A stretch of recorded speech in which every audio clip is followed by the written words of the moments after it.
so much better to be consistently good and just push a little bit more as opposed to emptying the tank over and over again. There's something that entrepreneurs do and just high performance people do. There can be something around like a fear of mediocrity. This fear of being inferior to your potential self is actually like one of the strongest drives that you can utilize and have. A college startup success story. 1 decade ago, our next guest turned his passion for fitness and nutrition into a business, and today is worth $40 million. Joining us right now is Army veteran, founder of Bear Performance Nutrition, Nick Bear. I think what happens and why people fail is that they, instead of going into the day and into life, into a season, being proactively prepared, it's all reactive. How do you match willpower to physiological limits? Or do you just assume you're going to handle it? You're listening to The Human Upgrade with Dave Asprey.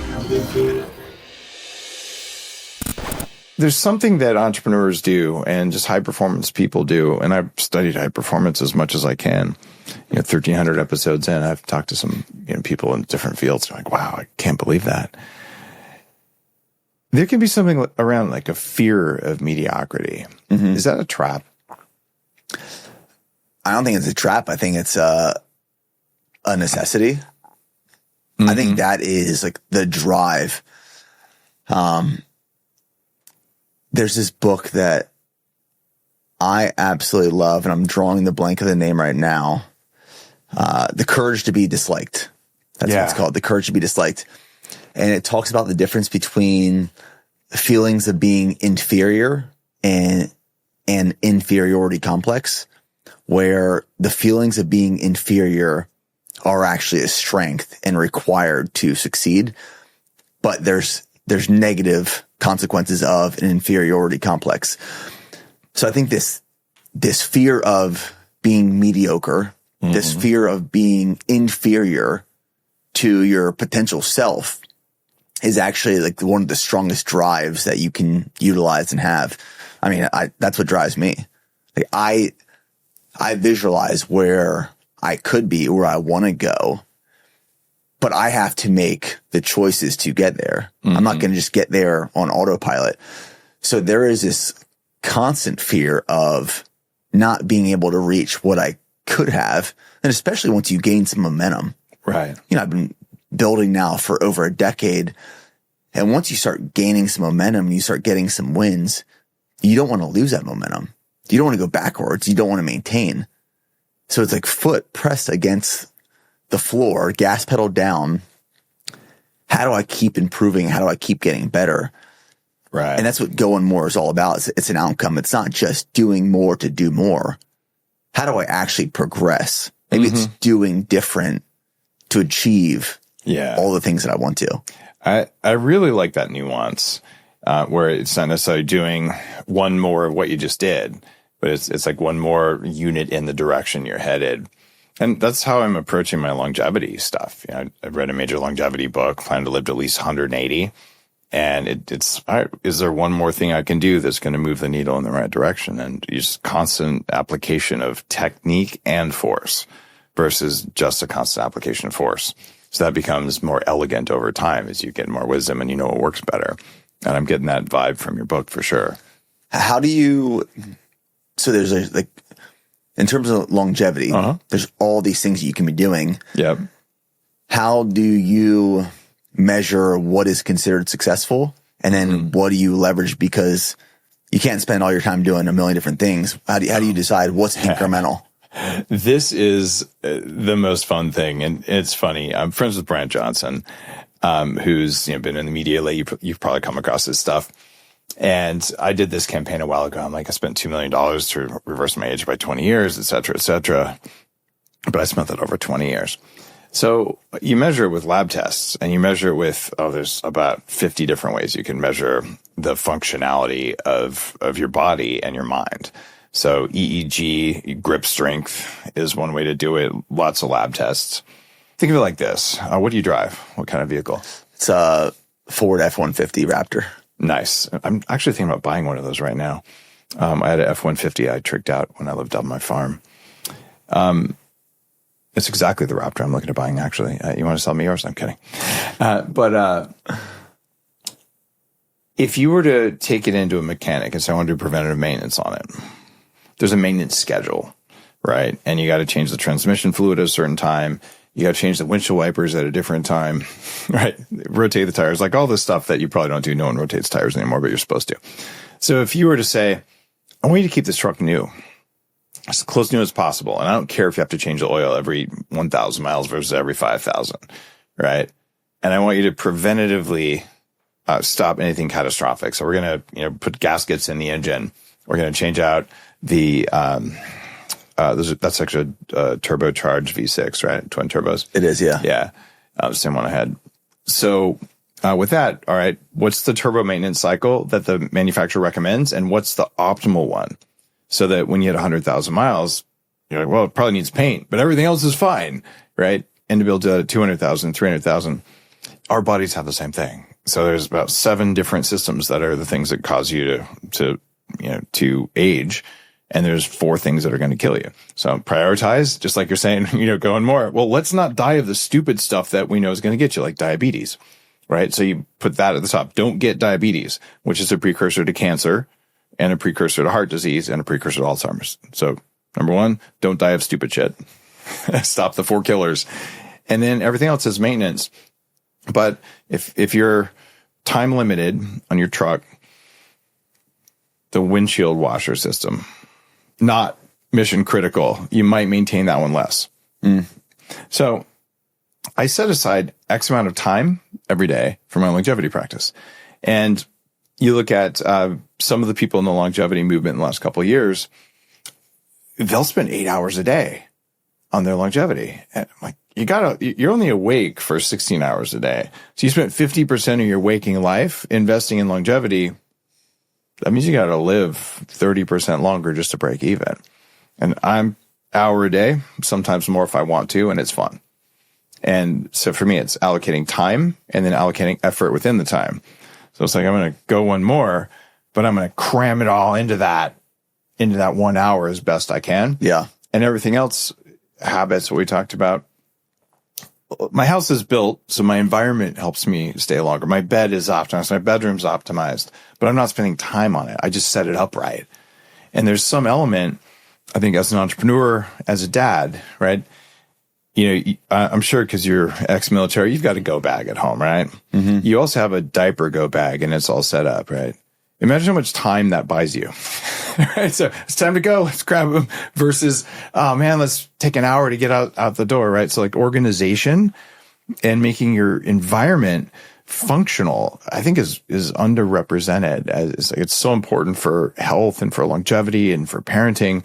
I think you can squeeze 2 hours a day for doing stuff that matters by consciously planning things or getting rid of things that don't matter just because you're doing it wrong. Do you spend a lot of time optimizing like that? Like more Tim Ferriss style?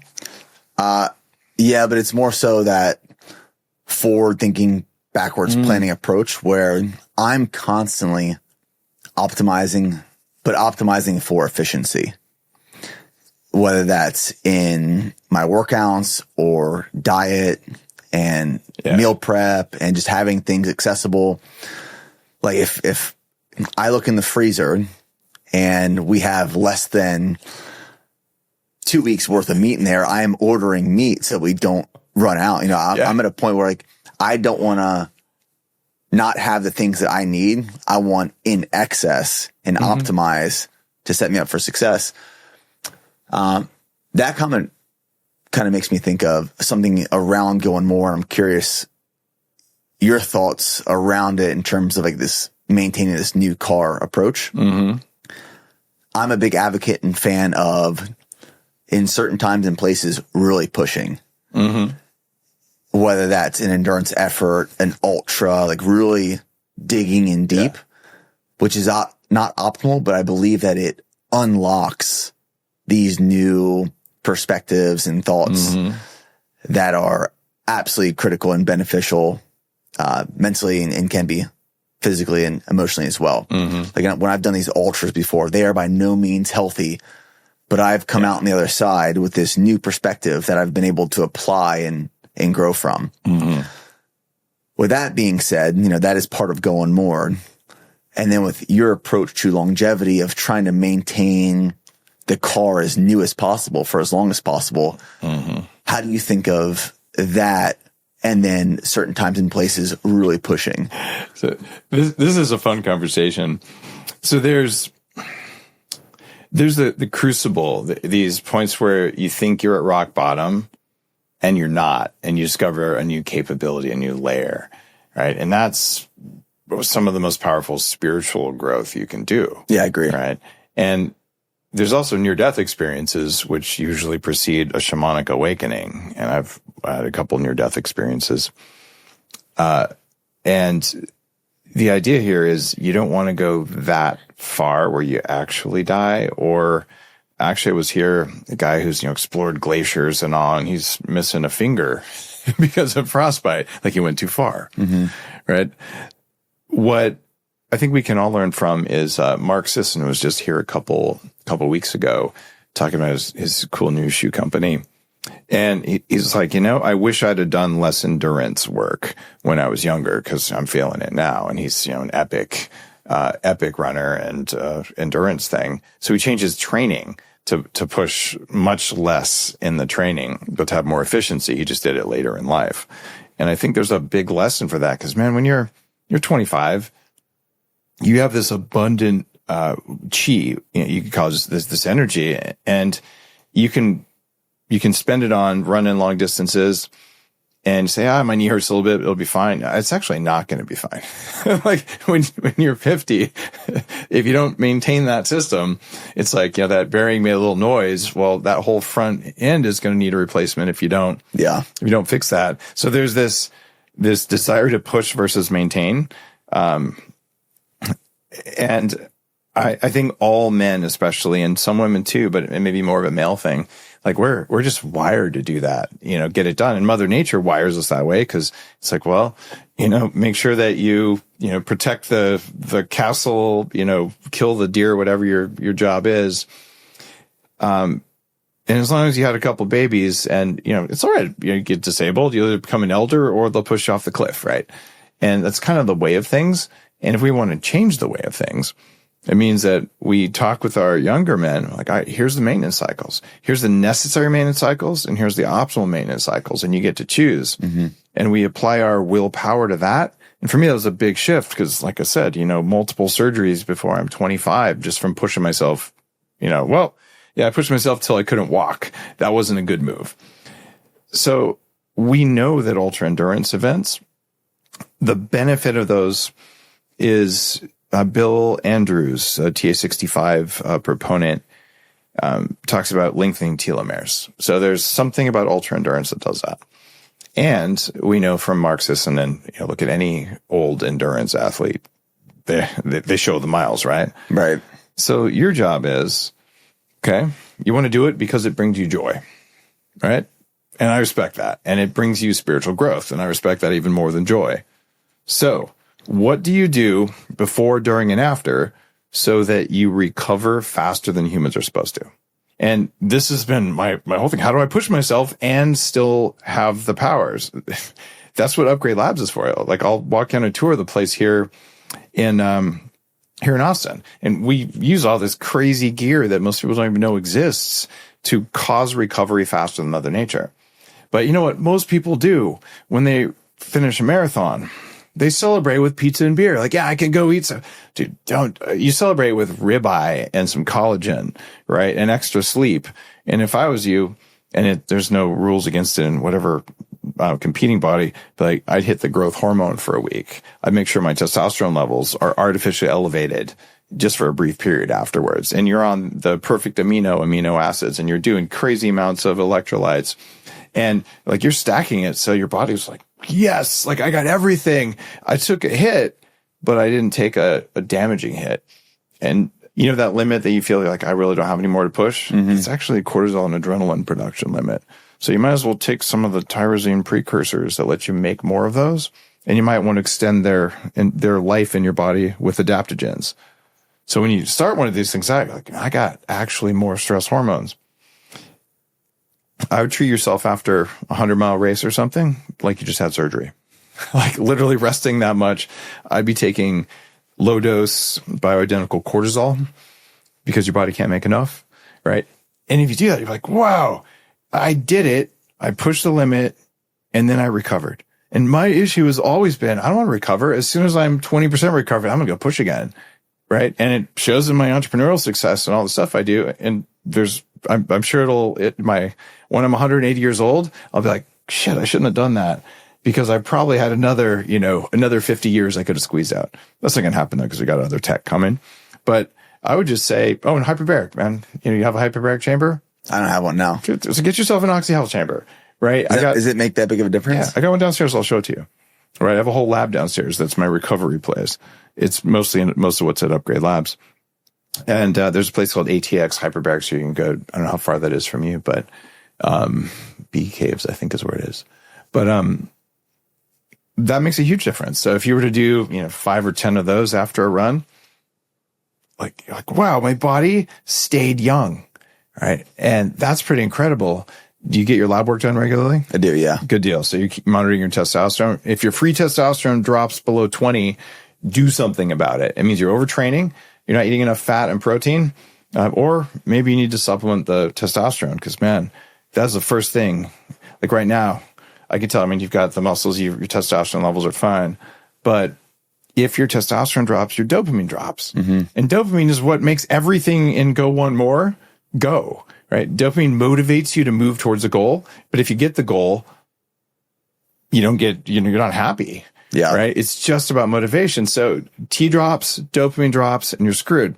Guess what reliably drops testosterone?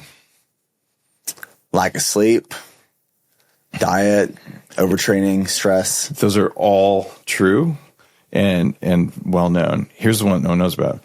Having babies drops testosterone. Really? The smell of babies drops testosterone. Yeah. As soon as you have a baby in the house, especially the first couple of years, your testosterone levels are lower. Does it come back as they get older?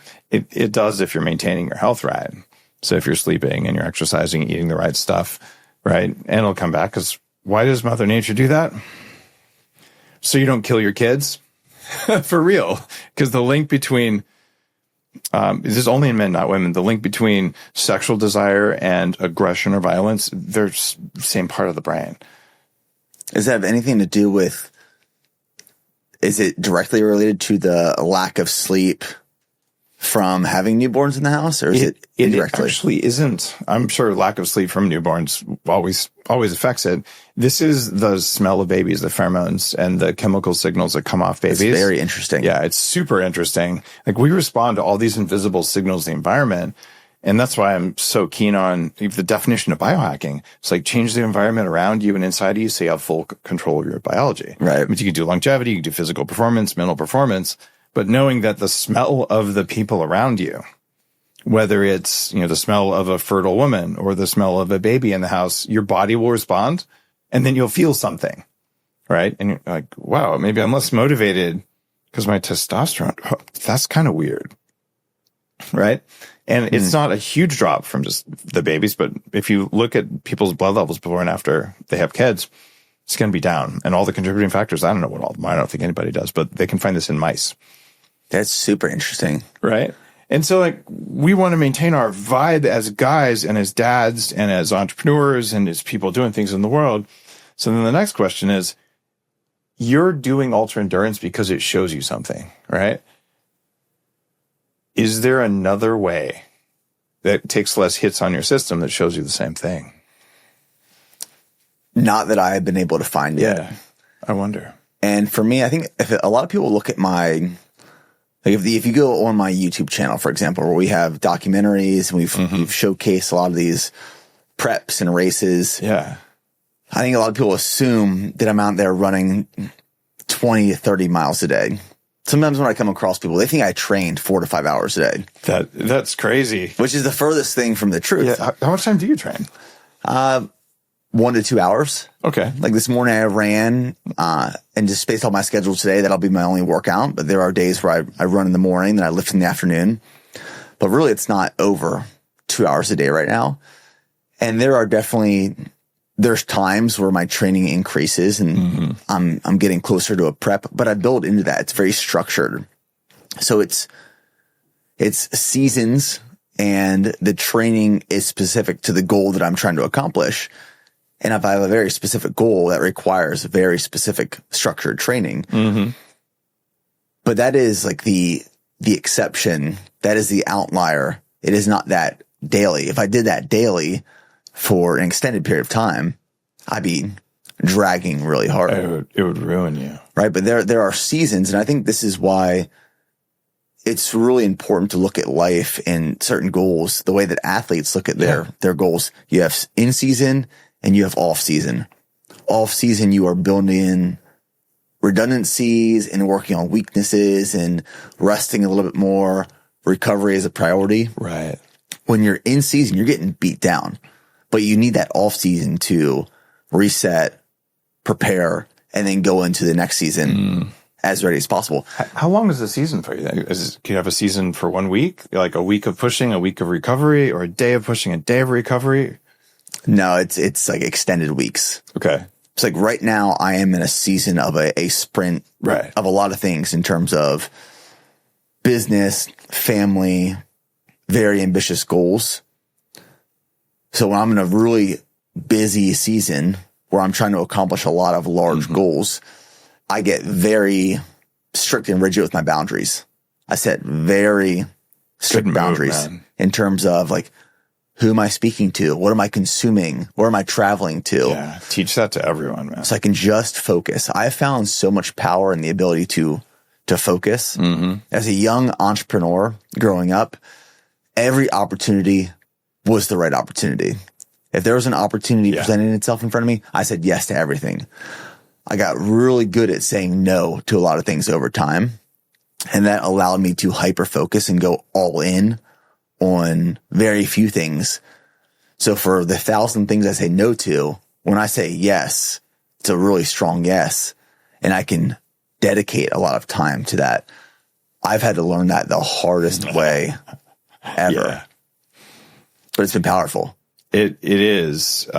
It's one of the most important things. And I still say yes a lot, but only to the good stuff. And if there's an abundance of good stuff, I'm always working on making sure that my team is in place to support that. I focus on sprints and I focus on recovery, and I use tech to recover whenever I possibly can. So if I have an hour where I'm going to recover, it's like, how many different things can I layer in, right? I just got a new Morphus, which is one of the companies at the conference. It's this big whole body vibration chair. Like you sit in the thing and put on goggles and just go on a journey. That's not awesome. I got lasers on my head. I got compression sleeves on my legs. And I'm like, what else can I stick on my body for recovery if I'm going to spend 40 minutes right now? What have you noticed from using that? It's kind of like an exceptionally deep meditation. And the physical vibration affects your mitochondria. It really shifts you out of sympathetic into parasympathetic. So it drops you into a deeper relaxation more quickly.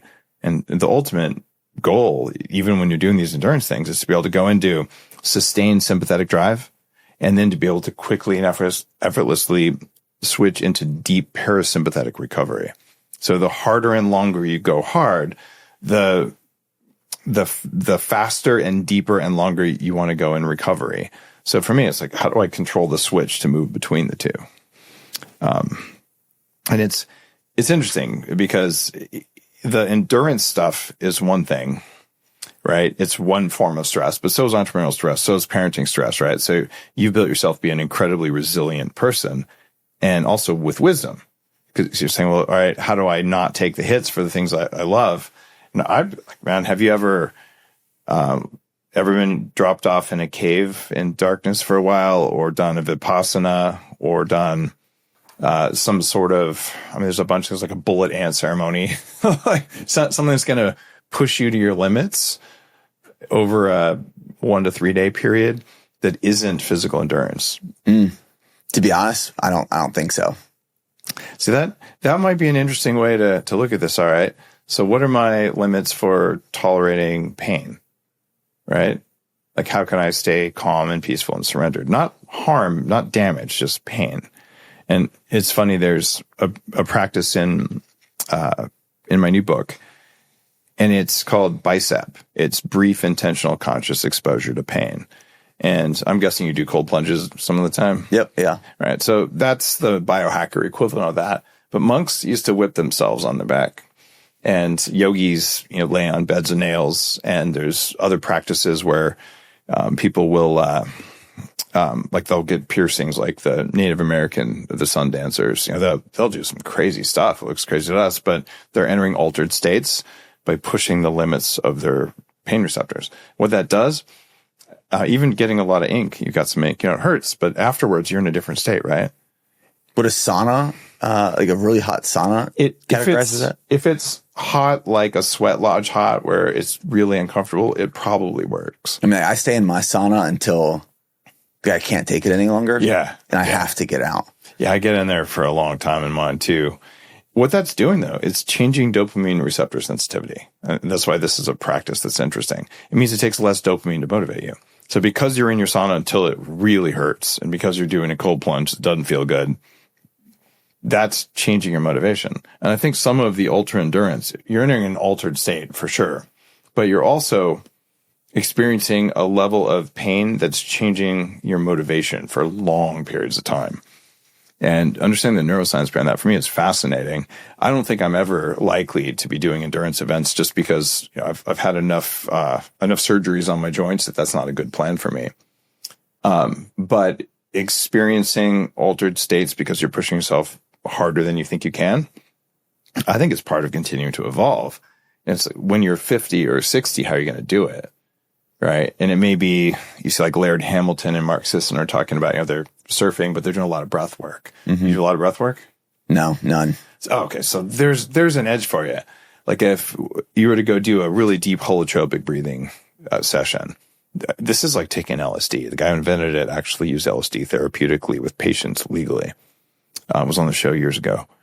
And something like that, like, wow, okay, I thought I was pushing myself hard. And then you're now facing an inner demon like that. So I'm getting a vibe, and I'm interviewing here. I'm learning from you too, that you're seeking a state from these ultra endurance runs. I am. Yeah. That's the only reason that I do it. Okay. So then in your business, you're looking to sell something. So you do testing of different platforms to see what your ROAS is, right? Your return on ad spend. All right. If I run an ad here, I get someone to come to these epic races you're putting together, right? And if you run it over here, it doesn't pay off, right? Or it pays off, but only pays half as much. And so if we reframe what you're doing as you're seeking a state, what's the state you're seeking? And what's the way to get there, right? And how do you stay fit and hard and motivated and focused, right? And have either less wear and tear on the system, right? Or less maintenance cycles required to get the same or better results, right? And it's not the same as a run, but high altitude mountaineering. I did a lot of this. I went to remote parts in Nepal and Tibet, at 18,000 feet elevation and, 10 degrees below zero and just miserably cold. And like, you got to make it to the next place or you'll actually freeze to death, right? And I did a lot of that before I had kids. And there's something spiritual and special about that. I just don't do that anymore, but I do a lot of altered states work. So we're trading books anyway. So I'm going to get to dig in on Go One More, and I'll give you Heavily Meditated. I talk about some of those texts. Yeah, I'm very curious. Maybe come on over sometime and we'll do some breath work and see, oh wait, that state is like 80% of what I'm getting over there. And let's come up with your recipe book for that. And I think for new dads, this is pretty powerful because there's going to be times when, I gotta, either I drop the kids off at school, which I don't love doing, but it's your job because you're their dad. They got to see you doing that. And if you're going to do that this morning, you may not go on the run you wanted to go on. Mm-hmm. Like you got to make a trade, but how are you going to get there anyway? Right. So I think there's some tools that could be kind of cool we'll swap some notes here. Yeah. Right. Yeah. Running and endurance training has always been my form of meditation. Yeah. And the amount of just transformation and clarity and ideas that I've gained from those early morning runs. I mean, if there's a problem in my life, mm-hmm. I know it's a problem that I need to solve because it will keep popping up in my mind naturally, run after run after run. And until I solve it or address it, it will occupy my mind the entire time on those morning runs. It's your thinking time. Are you listening to music or just? Occasionally I will listen to like a podcast or an audiobook, but never music when I'm running. It's always like if I'm listening to an audiobook or a podcast while running, I can consume, digest, and assimilate that information much more efficiently than if I'm driving or if I'm reading at night. I will soak it in. And then as soon as I get back from that run, I have my next clear action steps of how do I apply what I just learned to today. There's studies of that moving and exercising helps you remember stuff. That's why it's so I believe it. Put kids in school and sit in your little plastic chair and just try to learn. Like, man, that's just speeding them down. So, all right. So you're absorbing information, and you're mostly just contemplating. Interesting. All right. That's good to know. So you're building time in to solve problems, which is cool. So you're doubling down. It's one of the things Tim Ferriss is really good at. Yeah. Is, like stacking habits. How do you do it? Yeah. How do you stack habits? And I like that too. And it's like, all right, what are all the things you can do? Like when I'm in the sauna, I could meditate. Sometimes I'll do like breath training. But lately, like that's become my thinking time. So you're sweaty and kind of suffering, but I'm like, I'm going to ask the really hard questions. And I've been working with AI lately, and I've had some of the most profound breakthroughs on understanding stuff that would have taken me months to do just by sitting there and being curious and asking a bunch of questions. So that's becoming my thinking time or my meditation time, but most of my meditation's in the ice water. So I think curiosity is a trait and a characteristic of the most highly successful people. Like we are curious, and then we take action, we act on, and we have the courage to act on those curiosities.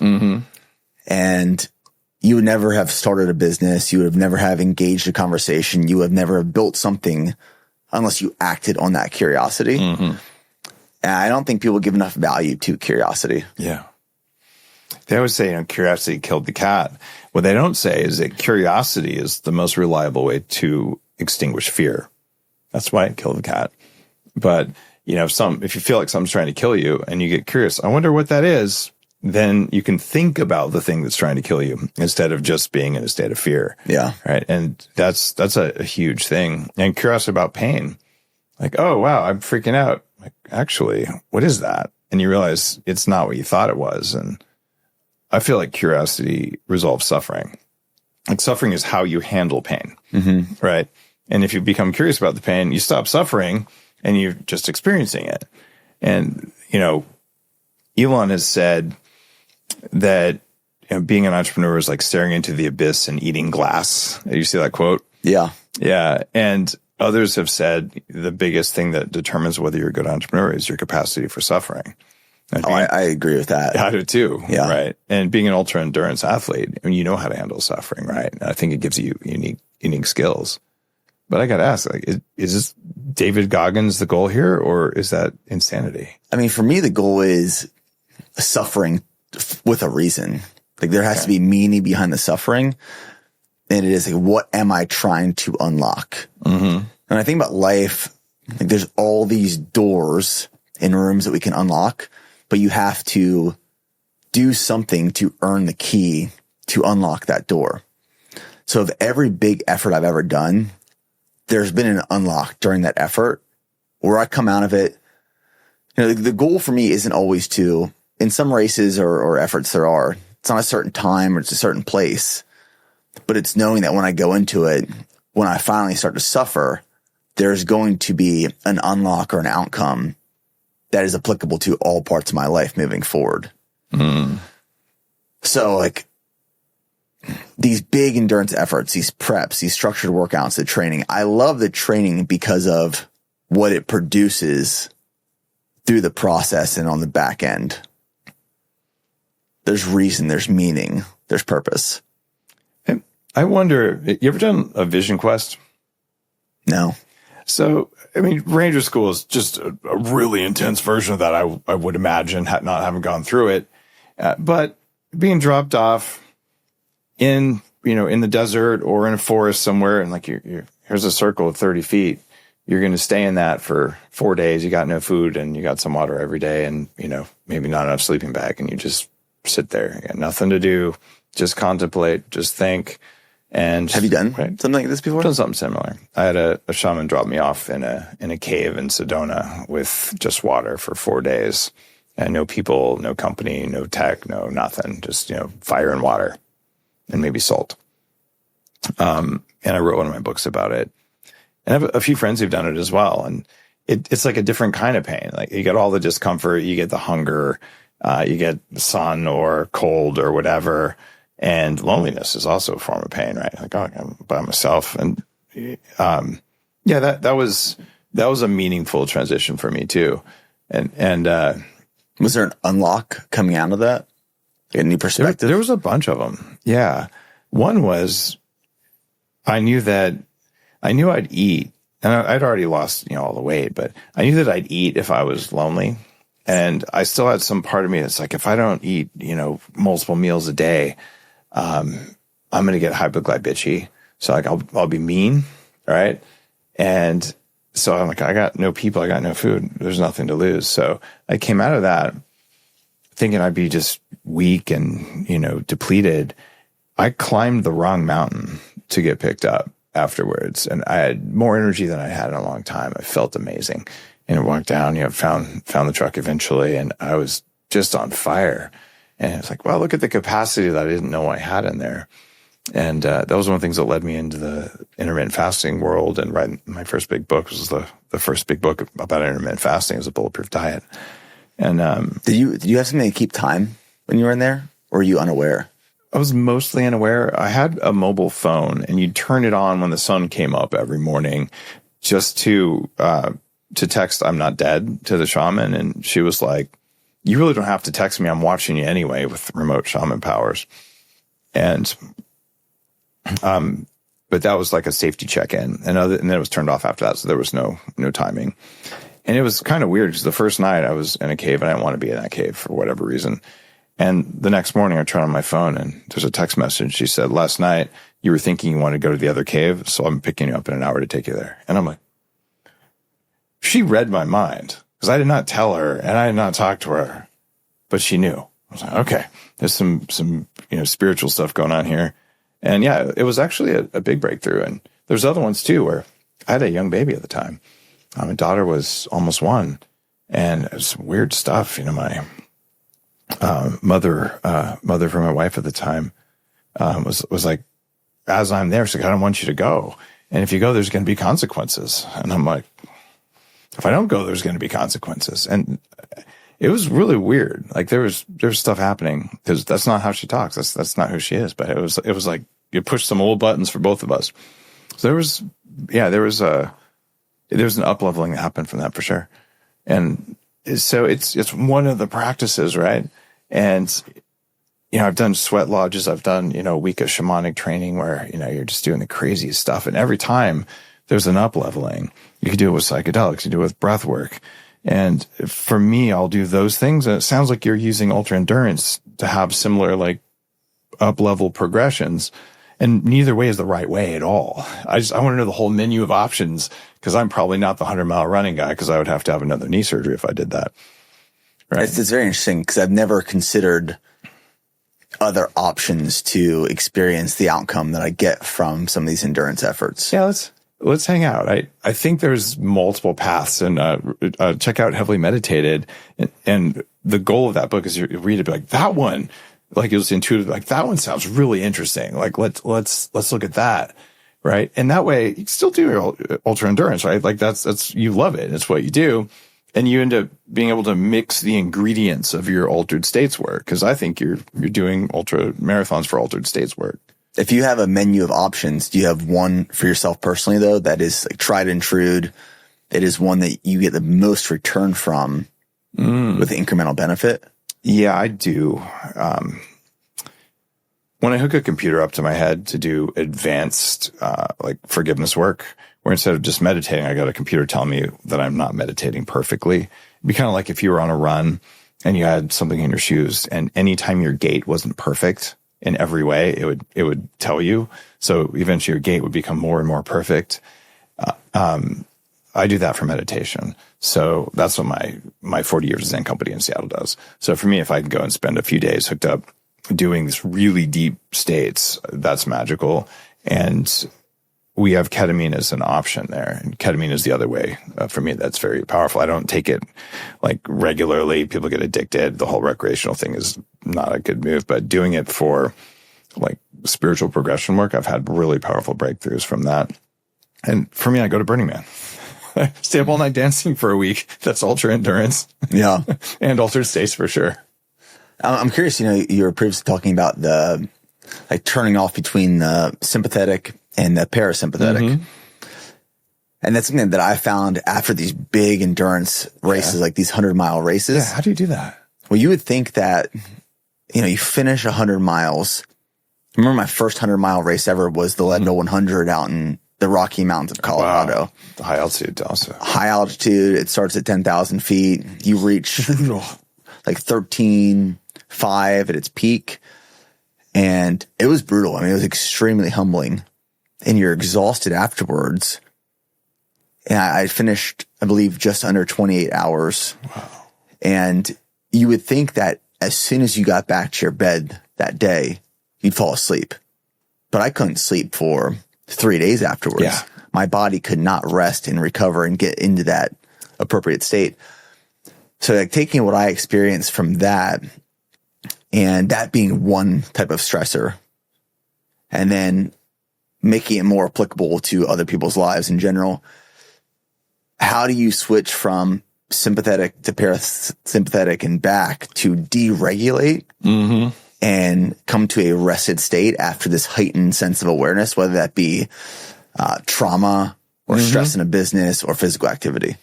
This is such a cool conversation. I'm loving this. For me, the way I first learned, I didn't know this as a young entrepreneur. I was always in fight or flight in business and actually my personal life too, all sympathetic. You can get a device called the HeartMath feedback sensor. It clips on your ear. And the guy who does the more research side of that business is speaking at the biohacking conference this year. Roland McCready has been on the show. Maybe check out those episodes. Yeah. But you get your morning readiness score from your Garmin or from whatever you got. That's based on heart rate variability. That's how is my heart rate spaced out through the night? And that says how recovered or parasympathetic or how stressed and sympathetic you are. Well, if you have real time feedback on that, you can learn how to, when you take one breath, to change your state consciously. And it took about 6 weeks for me to learn how to do this. And I'm like, wait, all day long, my body's just going sympathetic without my permission. And then I was like, God damn it. And you like play whack-a-mole with it and then put it back in parasympathetic. And I still have that ability to this day. Like before I go on stage, I just put myself in parasympathetic. So I'm chill. And I've walked out on Tony Robbins' stage and the microphone screws up and I have zero stress. Zero. How do you do that? I learned using the HeartMath, right? And I do some other, I've done a lot of esoteric lineage work, but between neurofeedback and just that ability to do it, when you're doing this little thing, you put the clip on your ear, you look at your phone, it says breathe in, breathe out. Like we can all do that, but you got to make the light turn green when you breathe in and breathe out. And making the light turn green, it's really hard to figure it out, but there's a little switch inside your body that is unlabeled and invisible. And you start, well, that time it turned green and that time it turned red. And this time it's going to stay green for 2 breaths. And you suddenly realize there's something going on in there that it's meant to be invisible, but it becomes visible. And once you have it, you have it.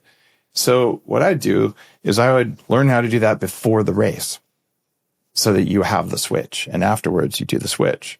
And then you're also just stuck in sympathetic. So you need to take the things like adaptogens, like ashwagandha, rhodiola, probably tyrosine is going to help your body regulate. And a ton of GABA. Might try some kava. And then I would actually get on one of those, definitely do some cold ice baths, because that'll help. But then I look at that whole body vibration stuff. like get on one of those sound lounger things that will drop you into parasympathetic, right? Put on the light sound goggles that are blinking, right? You can do vagus nerve stimulation. There's a new company called ZenBud that does an ultrasound, like a little headset you put in your ear, and it turns on your vagus nerve, which is where sympathetic and parasympathetic reside. Right? So like all these things are available, but who talks about them in the context of athletics? But they're so powerful for recovery. And if you were to come into Upgrade Labs afterwards, I'll throw you on this, it's not just a light bed. It does a lot more than just red and infrared light. And about half the tech there is recovery tech. Actually, 70% of it's recovery tech. People come in, we stimulate them real quickly, and then we make them recover faster so that they lose weight faster, put on muscle faster. So I do a whole cycle through there. And like, it's so much easier to recover than you think. It's just, you got to have the right, framework, for food, the substrates, minerals, protein.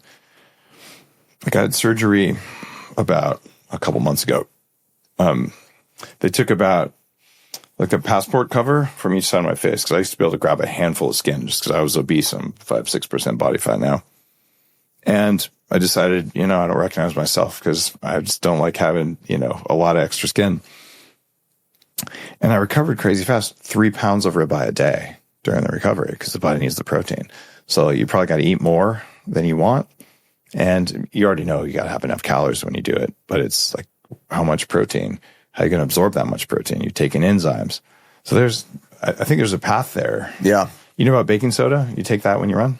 No, but I know of like the properties of like bicarbonate and extremely popular in the endurance space right now. Do you microdose when you run? No. Have you ever talked to someone who does? No. So an old ultra endurance friend, he said, Dave, it's an open secret. He said a lot of people are taking LSD microdoses for 100-mile runs. And a microdose, you don't feel it. You're not high at all. It just does something to make the run different. And James Fadiman's the guy who invented that. In Austin, they'll say it's a microdose. But it's just like a party dose. If you can feel it. So this is about neuroplasticity and like really invisible things. That's another thing that I think if I was going to do an ultra endurance, aside from having to get a new knee, I would probably be doing. Yeah. I'm curious the problems that constantly being in a sympathetic fight or flight state calls for so many people, and not being able to transition into that parasympathetic.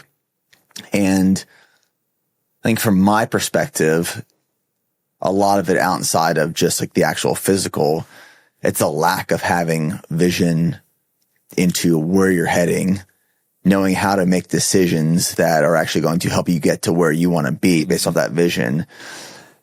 And it's being overwhelmed by decision fatigue and options and opportunities, and there's stress that comes with that, not being able to set and create boundaries. Correct. And just maintaining that sympathetic state. I'm sure it just wears and tears on you. You know what'll do it reliably is feeling helpless. That just makes, even in mice, it makes you feel sympathetic, activated. And if there's one thing you learn with Go One More, is that you're not helpless. Like there's always something you can do. And that's going to make a huge difference for like that. I've got this energy.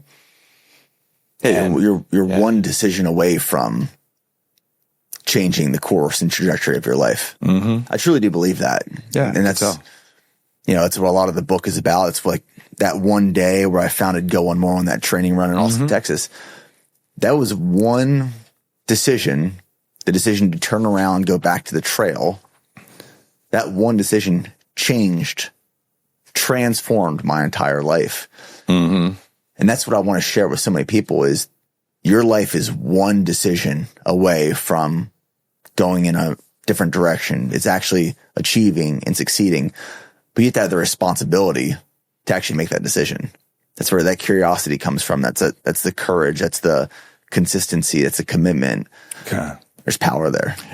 There is power there. And Nick, this has been a fascinating conversation, and I love getting to learn from you. And look at your mindset on recovery and on pushing yourself. And yeah, I've enjoyed the hell out of this. I appreciate that. Yeah.